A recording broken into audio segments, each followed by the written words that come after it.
சில விஷயம் மட்டும் சொல்றேன். சொல்லுங்க. அல்லாஹு அக்பர். மண்டி ஓட்டு சொல்லுவதற்கு முடியாது. நீ அப்ப அந்த பீஸை மாத்தி அடி. எங்கும் நிறைந்திருக்கும் செல்லு செல்லு செல்லு, பல குடும்பத்தை கெடுக்குது இந்த செல்லு செல்லு செல்லு. ஹலோ சுதிப்பேட்டி, சம்சாரி கையிலையும் cell cell. Excuse me, what is the meaning சம்சாரி? சம்சாரினா யாருன்னு கேக்குறீங்க?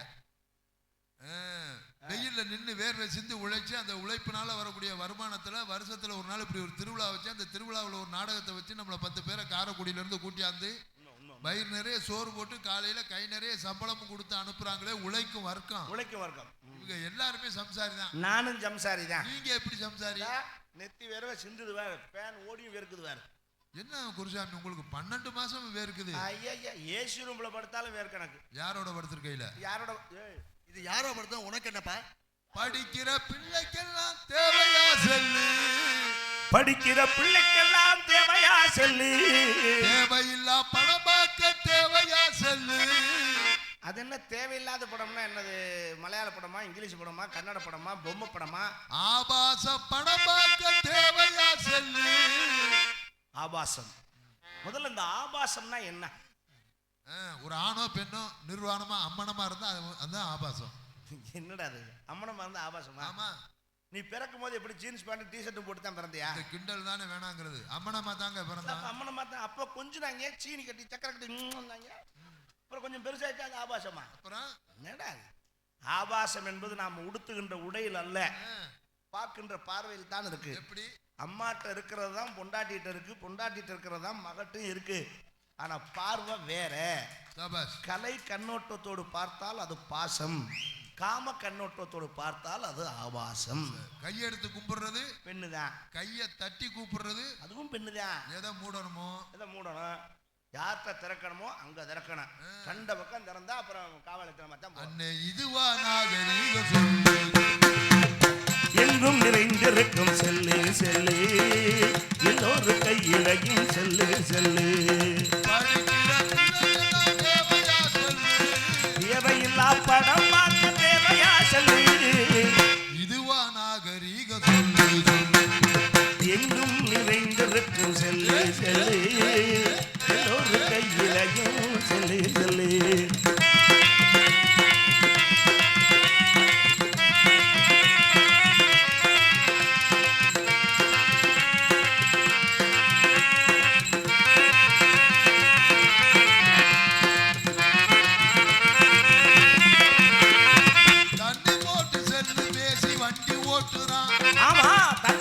செல்லு பேசி வண்டி ஓட்டுறான்.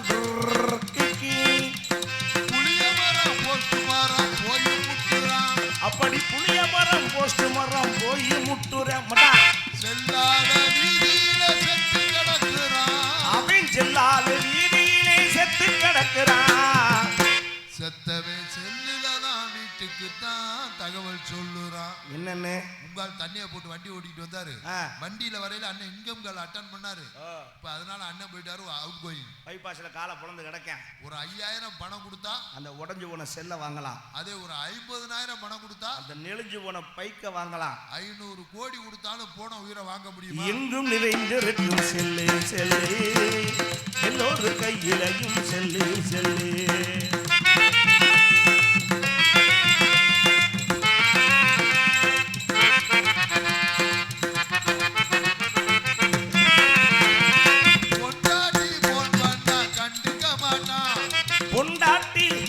கட்டுன பொண்டாட்டி போன் பண்ணா.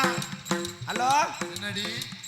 என்னங்க கேக்குதா? நான் ஒரு வேலையா இருக்கேன், அப்புறம் பேசுறேன். வைடி சேலைய வந்துட்டு இருக்கியா? அடி செவிட்டி சிரிக்கி ஆம்பளை வெளியில வந்து. ஹலோ, காலேஜ் பீஸ் கட்டணும் பிள்ளைகளுக்கு சொன்னனே, பணம் கொண்டு வரலையா? சரி, வெளியில வந்து 1000 வேலை இருக்கும், ஓயாம போன் பண்ணாதன்னு சொல்லிட்டு வந்தல்ல. ஹலோ, அடி செவிட்டி சிரிக்கி. அட செவிட்டு முண்டா காது கேக்குதா? அவர் படி பொண்டாட்டி போன் பண்ணா கண்டுக்க மாட்டா. சின்ன வீடு போன் பண்ணா சிரிச்சு பேசுறான். சின்ன வீடு வச்சிருக்க சின்ன வீடு போன் பண்ணா. ஹலோ மாமா. செல்லம் என்ன ஒரு வாரமா வீட்டு பக்கமே வரல? எப்ப பாரு அண்ணன் தம்பி அப்பா அம்மா எல்லாம் வீட்டுக்குள்ளே இருக்காங்க. நீங்க ஒரு போன் பண்ணா அவங்கள ஊருக்கு அனுப்பிச்சிடல மாமா. போன் பண்ணாதான் உன் நம்பர் பிஸினே வருது செல்லம். மாமா என்ன செல்லம்? இந்த செல்லு உங்களுக்கு மாதிரியே டவர் எடுக்க மாட்டேங்குது மாமா. ஐயா அதுவுமா? நல்ல 25,000 ரூபாய்க்கு நோட்டு மாதிரி அகலமா ஒன்று வாங்கிட்டு வரீங்களா? மாமா சம்பாதிக்கிறவர் பூரா உனக்கு தானடி செல்லம். வரையில அல்வா வாங்கிட்டாங்க. என்ன வாங்கணும்? அல்வா. அதைத்தான் எனக்கு தினமும் நீ கொடுக்குறிய. இப்படி சின்ன வீடு போன் பண்ணா சிரிச்சு பேசுறா. வாங்கின சம்பளம் எல்லாம் செல்லுல ஓட்டா. அது வாங்குற சம்பளம் எல்லாம் செல்லுல ஓட்டா. வீட்டுல பொண்டாட்டி புள்ள எல்லாம் பட்டினி போனா. ஏன்? அதிகாலையில ஒரு ஆம்பளை எந்திரிச்சு முகத்தை கழுவிட்டு நெத்தி நிறைய திருநீர் பூசி ஒரு கட்டிங்க போட்டு மோரக்கட்டைய பாரு கட்டிங்க போட்டா வேலைக்கு போவாங்க. நீராகாரத்தை அறிந்து விட்டுத்தான் வேலைக்கு செல்ல வேண்டும். அதெல்லாம் ஒரு 10-15 வருஷத்துக்கு முன்னாடி. அது உண்மைதான். இப்ப குக்கர் சோறு நீராகாரத்துக்குலாம் வேலை இல்ல. எந்திரிச்சோன்னு ஏன் கட்டிங்க போடுறோம்? ஏன்? அப்பதான் அந்த கையால ஆட்டம் நிக்கும். ஒரு நாளைக்கு ஆட்டம் மொத்தமா நின்னுக்கிறோம். அப்புறம் நாக்காளில தூக்கி வச்சு கனவாய கட்டிட்டு நெத்தியில காசு வச்சிருவாங்க. அப்படியா? கஷ்டப்பட்டு சம்பாதிக்கிற காசு ஒரு ஆம்பளை எங்க கொடுக்கணும்? கொண்டாடிட்டு தான் கொடுக்கணும். நம்மால அங்கே கொடுக்க மாட்டான். வர்ற வழியில எத்தனை பொம்பளை வச்சிருக்கானோ அத்தனை பொம்பளைக்கு ஆப்பர்ல காசு ஏற்றி விட்டுருவான். வீடு சூப்பரா இருக்கும். கேள்றா சரவணா. எங்கும் நீரை செல்லி செல்லி எல்லோரும் கையிலையும் செல்லு செல்லு. படிக்கிற பிள்ளைக்கெல்லாம் செல்லியேங்க. அண்ணா படிக்கிற பிள்ளைக்கெல்லாம் செல்லியேங்க. இப்ப காலேஜ் போன பொண்ணு ஆளக்கானுங்க. மெடிக்கல் காலேஜ் போன பொண்ணு ஆளக்கானுங்க. பெத்தவங்க வயிற்றுல நெருப்பு தானுங்க. பிள்ளைய பெத்தவங்க வயிற்றுலதான் நெருப்பு தானுங்க. கள்ள காதலுக்கு காரணமே செல்லுதானுங்க. I objection your honour. Mister Vandumurugan ஏன் டென்ஷன் ஆகிறீங்க? காதலை கொச்சப்படுத்தினா கடுப்பு வந்தாமா? ஏன் இப்படி கோபம்? காதல் என்பது ஒரு புனிதமானது. ஆமா. அது ஒரு உயிர் துடிப்பு. ஆமா. இதய துடிப்பு. ஆமா. அத போய் கள்ளக்காதல் நொல்லக்காதல்ங்கற. எனக்கு தெரியாத காதலா? நீ எல்லாம் காதல் பண்ண. நிறைய காதல் பண்ணிருக்கேன். முகரக்கட்டை பாரு. காதல் புனிதமானது. அது உண்மை. நான் ஒரு 35-40 காதல் பண்ணிருக்கேன். 35-40 காதலா? காதல் புனிதமானது. அந்த வார்த்தை சொன்னா வாயை கிழிச்சு விட்டுருவனையா? கல்யாணம் பண்ணியா? 5 பொண்டாட்டி. 5 பொண்டாட்டியா? காதல் புனிதமானது. பிள்ளைய முத புருஷனுக்கு 2 பையனும் ஒரு பொண்ணும். ரெண்டாவது புருஷனுக்கு காதல் புனிதமானது. காதல் புனிதமானது. பொண்டாட்டி எல்லாம் உங்க கூட இருக்கா இல்லையா? 4 பொண்டாட்டி அவங்க புருஷன் கூட இருக்கு, ஒரு பொண்டாட்டி என் கூட இருக்கு. காதல் புனிதமானது. அப்போ உன் காதல கரைச்சிட்டு ஊத்த. காதல்ல 2 வகை உண்டு. எப்படி? நல்ல ஒரு காதல் பண்ணா யார் சண்டைக்கு வருவா? யாரு? பெத்தவங்க கூட பிறந்தவங்க சண்டைக்கு வருவாங்க. கள்ள காதல் பண்ணா யார் சண்டைக்கு வருவா? யாருப்பா? அந்த பிள்ளையோட புருஷனும். பட் நம்ம பொண்டாட்டியை விளக்கமாத்த எடுத்து வீதி வீதியா விரட்டி விரட்டி வெளுப்பாடுவோம். அதே கள்ள காதலுக்கு நல்ல காதலுக்குள்ள வித்தியாசம் என்னது? வீட்டுக்காரர் வேலைக்கு போயில வாசப்படியில நின்னு போயிட்டு வாங்க அப்படின்னா அது நல்ல காதல். அவரு போயிட்டாரு நீங்க வாங்க வீட்டுக்கு, அது கள்ள காதல். மகாபிரபு மகாபிரபு ஒரு வாரத்துல உலகத்தை அடக்கிட்டாரே. ஆட்டா கேட்டீங்களாத்தா? போயிட்டு வாங்கன்னா நல்ல காதலா, போயிட்டாரு வாங்க அப்படின்னா கள்ள காதல். எம்பட்டு வீட்டுல நுழைஞ்சானது. கள்ள காதலுக்கு காரணமே செல்லுதானுங்க. எங்கும் நிறைந்திருக்கும் செல்லு செல்லு. எல்லோரும் கையிலையும் செல்லு. நம்ம அப்ப பாட்டு காலத்திலே செல்லு ஏதுங்க. இப்ப சின்ன சிறுசு கையில் எல்லாம் செல்லு பாருங்க.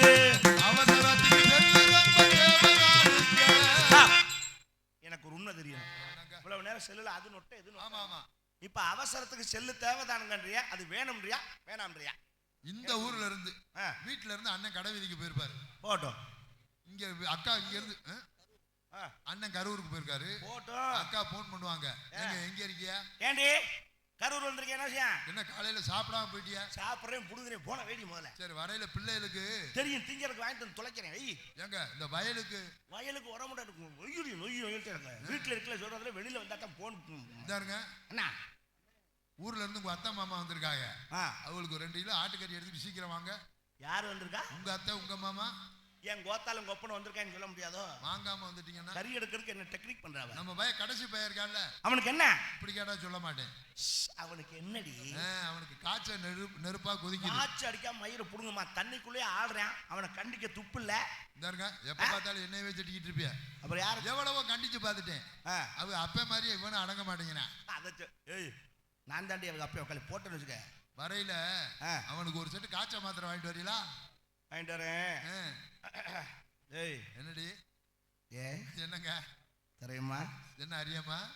எங்க இருக்க? கிச்சன்லயா பாத்ரூம்லயா? கிச்சன்ல தண்ணி சத்தம் கேக்குது. சரக்கு அடிச்சுக்கிட்டு இருக்கேன். உங்களுக்கு சமைக்கிறேங்க. சரி, அவனுக்கு ஒரு செட்டு காய்ச்ச மாத்திரை வாங்கிட்டு இன்னைக்கு ஒரு நாளைக்கு எனக்கு ஒரு மாத்திரை ஒன்று 150 ரூபாய்க்கு புதுசாக வந்திருக்கான். நின்று பேசுங்கிறாங்க. வாங்கிக்கிறவா? குதிரை போட்டாலாம் போட்டிருக்கு. இந்தாருங்க, காசை கரியாக்காதிய. ஏன்? அது எவ்வளவு? 150 ரூபாயா? உங்களுக்கு 550 ரூபாய்க்கு வாங்கினாலும் வீணா தான் போகுது. இல்ல, மாமனார் மாமியா வந்திருக்கானா மாத்திரை வாங்குறீங்களா? மாமனாருக்கு 4 மாத்திரை சேர்த்து வாங்கிட்டு வாங்க. ஆமா, அவன் தின்னுட்டு நெஞ்சு அடிச்சு சாப்பிட்டான். நம்ம பையில போன் வந்துட்டா வீட்டுல இருந்து பேச மாட்டாங்க. அது ஏன் செல்ல எடுத்துட்டு கருவ காட்டுக்குள்ள ஓடுறாங்க களவாணி பேலாட்டா? அங்க உட்கார்ந்து என்ன பேசுறாங்க? வைக்கவா? ஏய், நான் அப்புறம் வச்சிருவேன். ஏதோ அடமானம் வைக்கிற பத்தி பேச. ஆமா, கருவக்காட்டுல தான் அடமானம் வைக்கிறாங்க. அதுல அளவோடு பேசினாலும் நம்பலாங்க.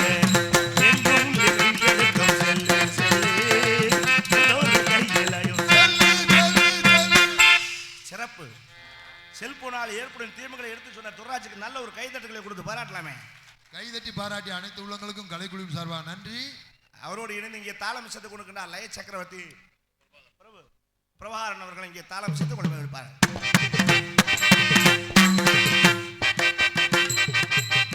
பபுனாக நடித்து உங்களை எல்லாம் மகிழ்ச்சி காத்திருக்கின்றேன். உங்கள் அன்பு உங்கள் வீட்டு பிள்ளை, உங்கள் அன்பையும் ஆதரவும் என்னென்று பேர் காத்துக் கொண்டிருக்கும் ஆர்பி அரியனாகிய நான் பப்புன் காமிக்கு பொம்பளை ஔவையாரு கழுத குதிரை அம்புட்டு நம்ம தான் அடைக்கணும். பொதுமக்களுக்கு அன்பான வேண்டுகோள், நாடகம் முடியறது இருந்து பாருங்க. ஏன்?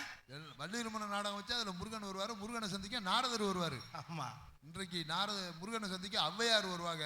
வரும் ஔவையார் வரதெல்லாம் நீங்க இருந்தீங்கன்னா பார்க்கலாம். இல்லைன்னா அந்த அம்மா வண்டி ஏறி காரைக்குடி போயிடும். அப்புறம் நீங்க அங்கே போய் தேடி அலைஞ்சிட்டு இருக்கணும். நீங்களே சத்த முடிச்சிருந்து பார்த்துக்கிறங்க. இந்த நாடகத்தில் நாட்டியமாடி உங்களை எல்லாம் மகிழ்ச்சியாக காத்திருக்கின்றார்.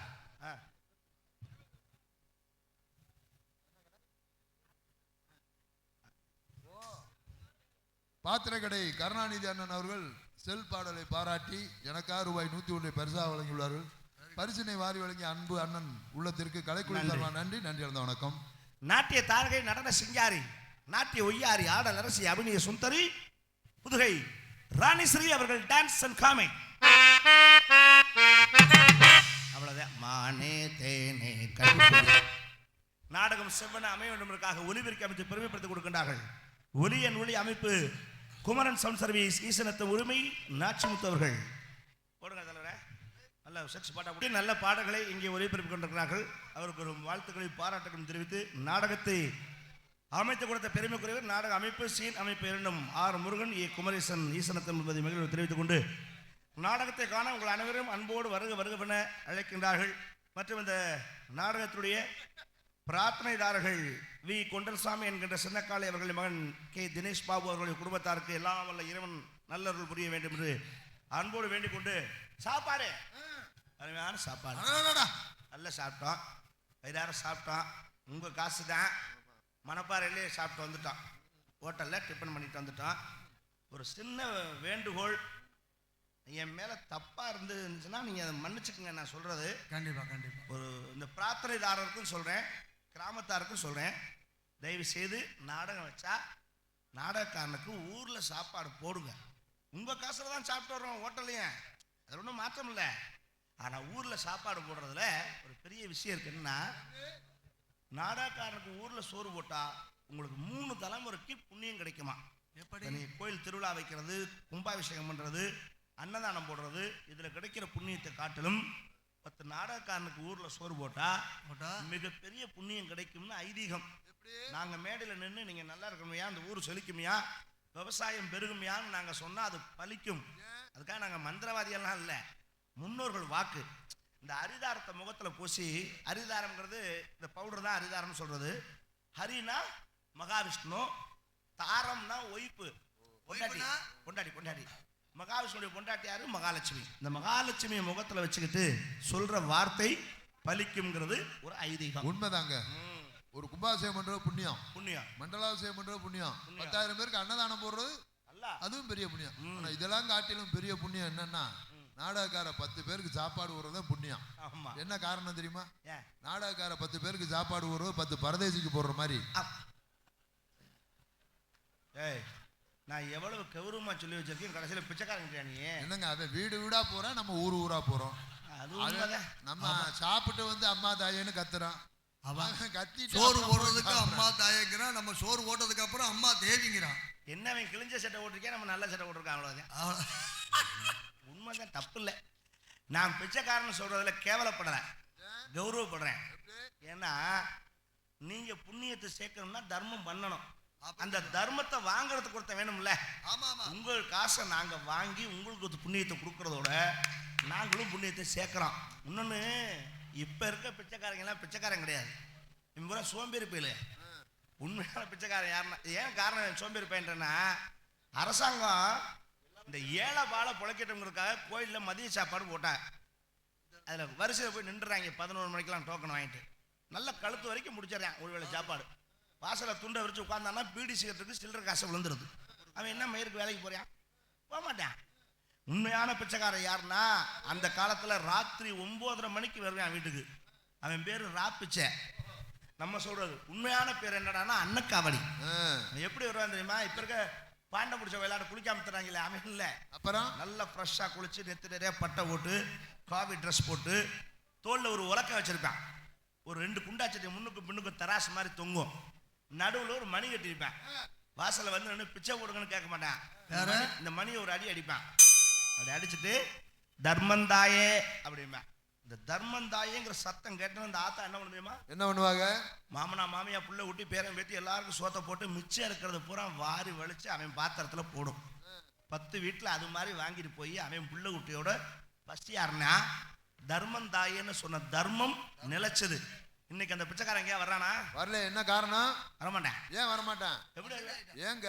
நீங்க என்னைக்கு வீட்டுக்கு பிரிட்ஜ் வாங்கி வச்சீங்களோ பிச்சைக்காரன் வாரதில்லை. ஏங்க நம்ம பிரிட்ஜ் வாங்குறதுக்கு அவர் வராதுக்கு என்ன சம்பந்தம்? அட மிஞ்சினதை போடுறதுக்கு தான் பிச்சைக்காரன். ஆமா, இவங்க தான் விட்டு சட்னி மிஞ்சினாலும் கிண்ணத்துல வலிச்சு பிரிட்ஜில் வச்சு 4 நாளைக்கு நக்கி திங்கிறாங்களே. அவன் எப்படி வருவான்? அவன் பார்த்தேன் நம்மளை காட்டிலும் பெரிய பிச்சைக்காரங்க ஆயிட்டாங்க. நம்ம நீ வேலைக்கு போறது நல்லதுன்னு கிளம்பிட்டான். தயவு செய்து என்னை பெற்ற ஆத்தாக்க இந்த ஃப்ரிட்ஜெல்லாம் இருந்துச்சுன்னா மூளையில் மூட்டை கட்டி போடுங்க. ஏன்னா நீங்கள் வேலை மிச்சம்னு நினச்சிக்கிட்டு மாவாட்டி 1 வாரத்துக்கு ஃப்ரிட்ஜில் வச்சிடுறீங்க. அது புருஷன் பிள்ளைக்கு விஷத்தை கொடுக்குறீங்க. நல்லா தெரிஞ்சுக்குங்க. மாவுங்கிறது முதல் நாள் சாயங்காலம் ஆட்டி நைட்டு புளிக்க வச்சு காலையில் டிஃபன் பண்ண, அவ்வளோதான், அதோட தலையெழுத்து முடிஞ்சு. நீங்கள் 1 வாரத்துக்கு இந்த ஃப்ரிட்ஜுக்குள்ளே வச்சு ஃப்ரிட்ஜை திறந்தோடனே கலனிப்பான வாடை தான் வருது ஃப்ரிட்ஜுக்குள்ளேருந்து. அதை தின்னு விட்டு தான் புருஷங்கிற பிரின்னு கிழிக்கிறானா? ஏன் ஏன்னா 4 வேட்டியை கிழிக்கிறான். நீங்கள் கொடுக்குற மாவில் வந்த பிரச்சனை. தயவு செய்து அதெல்லாம் மாற்றி இயற்கை உணவு முறைக்கு வாங்க. இன்னொன்று தயவு செய்து இந்த தாய்மார்களுக்கு எல்லாத்துக்கும் ஒன்று சொல்கிறேன். இந்த தெருவில் கீரை விற்றுட்டு வர்றவங்க, காய் விற்றுட்டு வர்றவங்கலாம் 10 ரூபாய் விலையை குறைச்சி கேட்காதீங்க. என்ன சொல்கிறாங்களோ கொடுத்துருங்க. பீஸா பர்கருக்கு 500 1000 ஆன்லைனில் ஆர்டர் பண்ணி திங்கிறீங்க. விவசாயி அவன் விவசாயம் பண்ண கொண்டு இந்த கீரையும் காய்கறியும் 10 ரூபா கூட தின்னா தான் தின்னுட்டு போகிறானே நம்ம விவசாயி. அதில் போய் விலையை குறைக்கிறீங்களே. இதில் நன்றி. எனக்கு அந்த பழக்கம் இருந்துச்சு. சும்மா சொல்லக்கூடாது. எப்படி சொல்றீங்க? இந்த விலையை குறைச்சி கேட்டாத்தான் ஒரு நிம்மதி. ஓஹோ, 50 ரூபாய்னா 20 ரூபான்னு கொடு அப்படி கேட்டாத்தான் நமக்கு ஒரு சந்தோஷம். அவன் அது தெரிஞ்சுதான் முதல்லயே 20 ரூபா பொருள் 50 ரூபான்னு சொல்லுவேன். சரி, நீங்க எப்படி 20 ரூபாய்க்கு தான் வருவாங்கன்னு அவனுக்கு தெரியும். ஓஹோ, வீட்டுக்கு நாடகம் முடிச்சுட்டு போயில பிள்ளைகளுக்கு ஏதாவது திங்க வாங்கிட்டு போக வேண்டிய. சரி, காரைக்குடியில பெரியார் சிலைக்கிட்ட ஒரு ஆப்பிள் வண்டிக்காரன் இருந்தான். சரி, மைக் செட் போட்டு ஆப்பிள் விற்கிறாங்க. வசதியான போல. மாவாப்பிள் 100 ரூபா, மாவாப்பிள் 100 ரூபா, மாவாப்பிள் 100 ரூபான்னா எனக்கு ஒரு பொறி தட்டுச்சு. எப்படி? ஒரு கல்ல 2 மாங்காய். எப்படி? ஆப்பிள் மாவு ரெண்டுமே 100 ரூபாய்க்கு தான் விற்கிறான். மாவை பிள்ளைய பொண்டாட்டிட்டு கொடுத்தோம்னா இட்லி ஊற்றிக்கிடுவா. ஆப்பிளை பிள்ளைகிட்ட கொடுத்துடலாம்னு, தம்பி ஆப்பிள் இங்கே இருக்கு, மாவு பாக்கெட் எங்கன்னு. மாவு பாக்கெட்டா அப்படின்னா, நீ தானடா மாவு ஆப்பிள் 100 ரூபான்னு போயா லூசு. நல்லா அப்படியா கேட்டா? ஆப்பிள் தான் மாவு மாதிரி இருக்கும்னா. இது கேட்டுக்கிட்டு ஒரு பிச்சைக்காரன் வந்து எனக்கு காலை சுரண்டுறான். உங்களை தர்மம் சார் அப்படின்னா, பொருள் இதை வாங்கிக்கிறேன், சில்லறை வாங்கிட்டு தரேன் கொஞ்சம் பொருள் அப்படின்னு. அவன் எவ்வளவு கிலோன்னு? 100 ரூபான்னு. 50 ரூபான்னு கொடுன்னேன். பைய எடுத்துட்டு அந்த முக்குக்கு போ, அங்க ஒரு வண்டி நிற்கும், அதை அள்ளிட்டு போனேன். அங்க போய் பாக்குறேன் குப்பை வண்டி நிக்குது. அதை கையை காமிச்சுட்டான். எவ்வளவு ஏத்த மயிர அவனுக்கு. அப்புறம் நீங்க 50 ரூபாய் கேட்டா, டேய் மரியாதை இல்லை, எவ்வளவுன்னு கொடுப்பேன்னு. அசலே 80 ரூபாயா அப்படின்னா, சரி அப்ப 80 ரூபாய்னு கொடு, வாங்கி தொலை முத வியாபாரம்னு. இனிமே அதுக்குள்ள பிச்சைக்காரன் சொல்றேன். எப்படி? தர்ம சார் புர்ரா தாரேன் அப்படின்னு 1 கிலோ ஆப்பிள கேரி பையில போட்டு கொடுத்தேன். நல்லா கவனமா கேளுங்க. 100 ரூபாய கொடுத்தேன், 20 ரூபாய் மிச்சம் கொடுத்துட்டேன். சரி, வாங்கிட்டேன். அது வரைக்கும் பிச்சைக்காரன் தர்மம் பண்ணுங்கன்னு கேட்டவன் இந்த 20 ரூபாய் ரூபாயை கண்ணில் பார்த்துன்னு டைலாக் மாத்திட்டேன். எப்படி? பசியா இருக்கு 4 இட்லி வாங்கி கொடுங்கன்னு. ஏன் அப்படி கேட்டேன்? இந்த 20 ரூபாய் கணக்கு பண்றேன். சரி தொலைறேன், பசிக்குதுன்னு கேட்டானேன்ட்டு 20 ரூபாயை அவன் தட்டில் போட்டேன். இது அவன் தட்டில் போட்டனே ஆப்பிள் வண்டிக்கிற நக்கலா சிரிச்சான். எப்படி? என்னடா உங்ககிட்ட 20 ரூபாய் குறைச்சா அவன்கிட்ட போட்டேன்னா உங்ககிட்ட பண்ணது வியாபாரம். வியாபாரம் இது தர்மம்னே. அப்பதான் ஓவரா சொன்னேன். என்ன? பொங்க தர்ம பிரபு பொங்க அப்படின்னா. என்னடா கேள்வி பண்றேன்னு அப்பதான் அவன் விவரத்தை சொன்னேன். என்ன விவரம்? அந்த பிச்சைக்காரன்ட்ட வட்டிக்கு வாங்கிட்டான் அந்த ஆப்பிள் வண்டியை அவன் போட்டிருப்பான் போல இருக்கு. அவன் 3 பேங்க்ல அக்கௌண்ட் வச்சிருக்கான் பிச்சைக்காரன். இப்போ நான் பண்ணதுக்கு பேர் தர்மமா? கர்மம். ஏன்னா தர்மம்ங்கிறது உண்மையிலேயே உழைக்க வழி இல்லாதவன் வேலை செய்ய முடியாதவனுக்கு செஞ்சாத்தான் அது தர்மம். அதுதான் பாத்திரம் மருந்து பிச்சை எடு, கோத்திரம் மருந்து பெண்ணை கூடாண்ணா. ஒயின் ஷாப் வாசல் நின்றுக்கிட்டு ஆளுக்கு 10 ரூபா வாங்கி கட்டிக்கு போட்டு போறானே அவனுக்கு செஞ்சு அது தர்மமாகாது, அது கர்மமாகட்டையா. தர்மத்தோடு நடங்கள் தர்மவான்கள் என்று சொல்லி மீண்டும் உங்களை சந்திக்கும் வரை பிரியா விடைபெறுகிறேன். நன்றி, வணக்கம் வணக்கம் வணக்கம். நல்லா இருக்கணும்.